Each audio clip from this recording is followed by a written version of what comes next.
কী কারণে ঘটেছে সেটা পুলিশ তদন্ত করছে। তা সাদ্দাম মানে আমার ব্যারাকপুরের ছেলে না, বা সদরবাজার অঞ্চলে থাকে।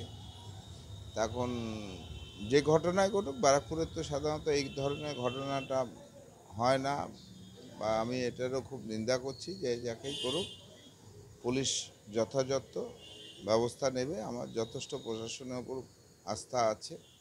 আমার পৌরসভার এলাকায় ঘটনাটা ঘটেছে, কিন্তু ওই এলাকার ছেলে না। পুলিশ এটাকে যথেষ্ট ইনিশিয়েটিভ নিয়ে তদন্ত করছে এবং আমার যথেষ্ট আস্থা আছে যথাযথ ব্যবস্থা হবে। ফের মারধরের ঘটনা এবার ব্যারাকপুরে। রাতের অন্ধকারে যুবককে রাস্তায় ফেলে ব্যাপক মারধর করা হয়েছে। ঘটনার পর রক্তাক্ত অবস্থায় ওই যুবক রাস্তার উপরে বেশ খানিকক্ষণ পড়েছিল বলে অভিযোগ। পরে হাসপাতালে নিয়ে যাওয়া হয়।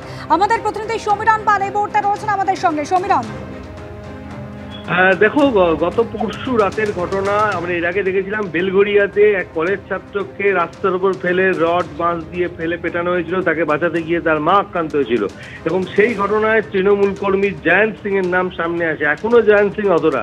ঠিক এই ঘটনার রেশ কাটতে না কাটতে ব্যারাকপুর কমিশনারেটের ব্যারাকপুর থানার অন্তর্গত ব্যারাকপুরের একেবারে কেন্দ্রবিন্দু, শহরের কেন্দ্রবিন্দু, যেটা একেবারে ব্যারাকপুর উড়ালপুর থেকে একটু এগিয়ে বুড়ির বাজার এলাকা, গত পরশু রাতে এক যুবক যার বাড়ি ব্যারাকপুরের সদর বাজার এলাকায়, বাড়ি ফিরছিল সেই সময় গভীর রাত্রি 12:30 পৌনে 1টার সময়।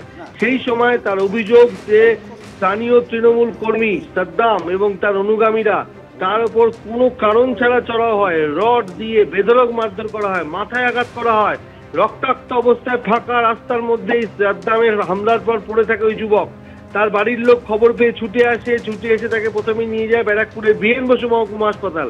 সেখান থেকে চিকিৎসকরা তাকে আরজি করে পাঠায়। আরজি কর মেডিকেল কলেজ হাসপাতালে রাতভর চিকিৎসা হয় এবং তারপরে চিকিৎসকরা তাকে বাড়ি নিয়ে যাওয়ার পরামর্শ দেয়। এরপরে বাড়ির লোকেরা বাড়ি নিয়ে আসে। বাড়ি নিয়ে আসার পর ফের কাল সকালে অসুস্থ হয়ে পড়ে ওই যুবক। তার বাড়ির লোকজন তাকে ব্যারাকপুরে প্রথমে একটি বেসরকারি হাসপাতাল, সেখান থেকে সাগর দত্ত মেডিকেল কলেজ হাসপাতালে নিয়ে যায় এবং সেখানে এমার্জেন্সিতে চিকিৎসার পর তাদের বাড়ির লোকজনের অভিযোগ তারা ভর্তি নিতে চাইছিল না।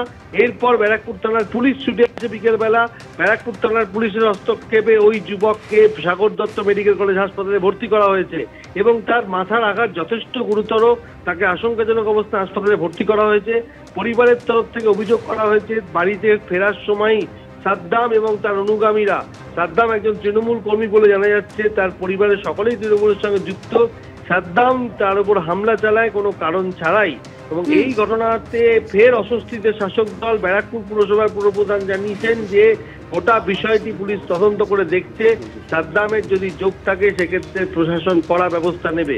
কিন্তু প্রশ্ন উঠছে বারবার এই ধরনের ঘটনা ঘটছে কেন?